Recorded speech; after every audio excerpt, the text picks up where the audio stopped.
Nalaygon ang Ginoo sa tanang panahon, mga kaigsuonan. Padayon kita sa ato ang pagtuon. Malipayon ako igsuon sa pagpaambit na usab sa pulong sa Ginoo. Ganan ko sugdan ang atong pagtuon karon pinagi sa usa ka istorya. Dunay usa ka tawo, mga kaigsuonan. Humubo kayo ang iyang panlantaw sa iyang kaugalingon. Ingon siya nga dili niya kaya. Naay mga pwede nga hagit siguro challenge, moingon dayon siya nga di na ko ni kaya. Pero wala pa niya nasulayan. Tungod kay ang iyang panlantaw, mga kaigsuonan, gikan siya sa bukid. Pero ako mong sultihan igsoon, dili biya tanan nga gikan sa bukid, ingunana ang panlantaw. So kini siya nga klase nga tawo, mga kaigsuonan, nga atong gisgutan karon, ingunana ang iyang panlantaw. So atong i-excuse ha, mga kaigsuonan, nga dili tanan nga gikan sa bukid ingunana og panlantaw. Padayon ta, so wala siya salig sa iyang kaugalingon. Dili kay sa ganahan makihalubilo. And then kaingon siya igsuon nga ubos ang panlantaw sa uban sa iya, ubos po ang iyang panlantaw sa iyang kaugalingon. Pero dunay usa ka higayon sa kinabuhi ang mga kaigsuonan nga nadiskubre niya ang iyang talento. Diskubre niya ang iyang talento og hiyas. And then daghang mga tawo na tingala sa iyang talento diha sa pagpangalagad, mga kaigsuonan, labi na usab sa iyang pag-eskwela. And then makita na itong mga kaigsuonan, uban sa tabang ni Lord, nagmalampuson siya tungod sa tabang sa Ginoo. O ganahan ko nga isulti, mga kaigsuonan, nga kanang tawhana nga atong gihisgutan, mao ang nasa inyong atubangan karon. Nabuntog nato ang mga hagit, mga pagsulay.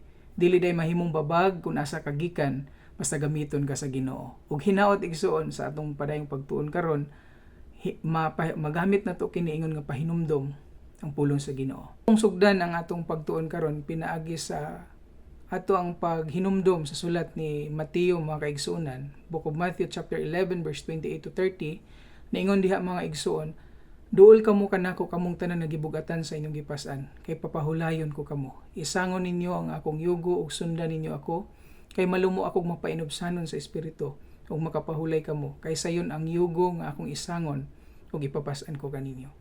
Mga kaigsuonan, kung atong lantawon ang preceding verses ani, makita nato, mga igsuon, nga adunay mga lugar, adunay mga katawhan, mga kaigsuonan, nga gisangyawan sila pero wala sila ni tuo.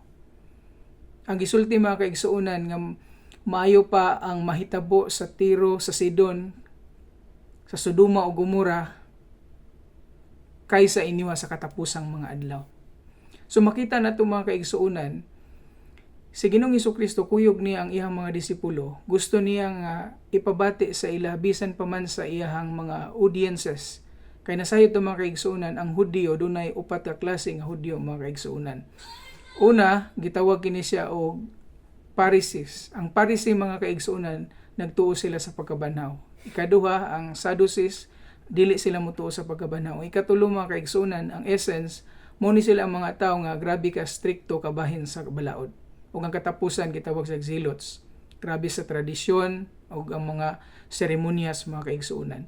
Padayon ta sa atong pagtuon, si Ginoong Hesukristo, mga kaigsuonan, niingon siya, duol kamo kanako kamong tanan nagibugatan sa inyong gipas-an, kay papahulayon ko kamo. So ang mga disipulo niya, mga kaigsuonan, nga nakuyog niya pipila ka mga higayon, gusto ni Ginoong Hesukristo nga dasigon sila nga sama sa word nga igingon, duol kamo kanako kamong tanan nga ibugatan sa inyong gipas-an, kay papahulayon ko kamo. Ganahan ko sa translation nga atong gigamit, mga kaigsuonan, kay naa didto ang word nga soul, naa didto ang kalag. Makapahulay daw ang atong kalag. Pero mga kaigsuonan, kita nga tao nagcompose ta og muna soul, body and spirit. Ang soul na to relate within, ang spirit na to relate upward, sa muna kinahanglantang na ang ato ang pagpangalagad sa Ginoo. Pagdawat na to ni Ginoong Hesukristo, ingon nga atong manluluwas, na dawat na to ang balang espiritu, kamoy mo pahinumdom, mugihan na to sa tanan natong pagabuhaton. And also, mga kaigsuonan, ang spirit mo na kung studihan na to, the word pneumatology, mga kaigsuonan. And then, ang atong body, mga kaigsuonan, relates outside. So, doon ay mga negatibo nga madungog nato, mga kaigsuonan, nakadungog ang dunggan, pero ang dunggan dili mo ay nasakitan. Diba? So nagsulti og dautan ang baba mga kaigsuonan, pero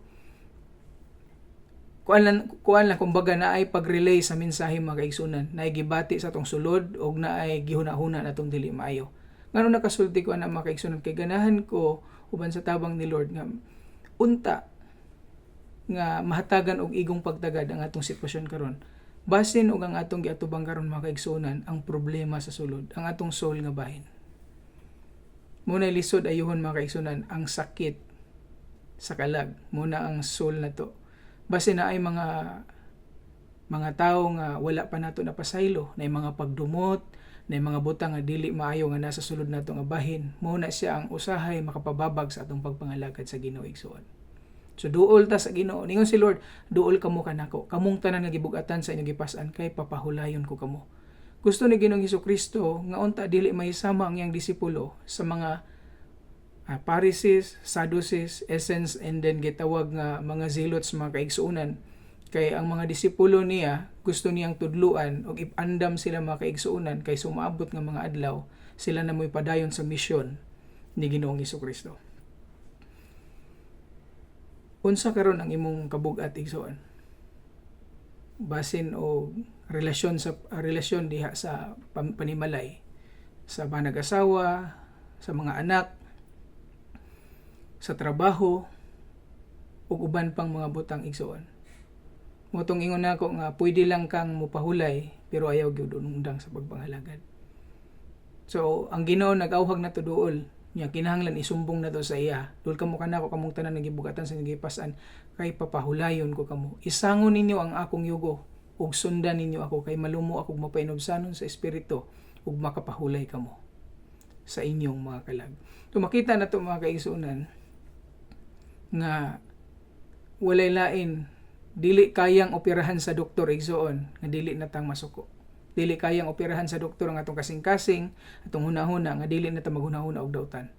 Pero dako tang pagpasalamat kay ako personally igsoon, matawag nga wala jud koy respeto o wala koy during that time mga kaigsuonan kung hinumduman nato sa kaniadtong panahon. Wala ko'y ginarespeto mga kaigsuonan except lang sa akong amahan. Kay ang akong amahan ra akong gikahadlukan. Pero salamat sa atong Ginoo. Ibago niya ang atong kinabuhi ug mao karon nga willing tang mopaambits kay ang kaayo mga kaigsuonan. Kinahanglan nga kay nag-invite si Lord nato mga kaigsuonan. Hinaut unta nga dili na ta magduha-duha sa atong kinabuhi. Usahay panawagan ni Lord ay mga panghitabo nga dili maayo. Dili na to pabuton pang di na ta makalakaw, di na to malihok ang atong mga kamot para sa atong Ginoo. Kuhaon na to ang tanang kayugot, mga kabug-at nga nasa sulod na to. Kay para ang atong pagpahiyom, ang ato ang matag-adlaw nga mga buluhaton mahimong magmalampuson. Mga kaigsuonan, katapusan nga ginahan ako ipahinumdom pinagi sa pulong sa Ginoo. Si Ginoong Hesukristo giandam niyang iyang disipulo para sa umaabot nga misyon.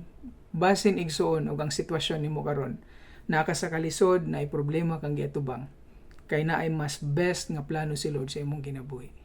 Giandam lang kaniya. Kanunay natong hinumduman nga kun unsa kapait ang sitwasyon nga atong giatubang karon. God allows difficult situation to get our attention. Gusto ni Lord mga kaigsuonan nga kuhaon ang atong atensyon mga kaigsuonan. God sees more than we do. Mas labaw og nakita si Lord kaysa atong ginabuhat mga kaigsuonan. Hinaot nakapahinumdom sa ato sa mubong panahon nga unta dili ta mahisama atong mga katawhan sa preceding verses nga wala na nagtuo mga kaigsuonan. Maong gusto ni Ginoong Hesukristo ipadungog sa iyang mga disipulo ug uban pang mga audiences mga kaigsuonan para mapahinumduman sila sa pulong sa Ginoo. Dalaygon ang Dios sa tanang panahon.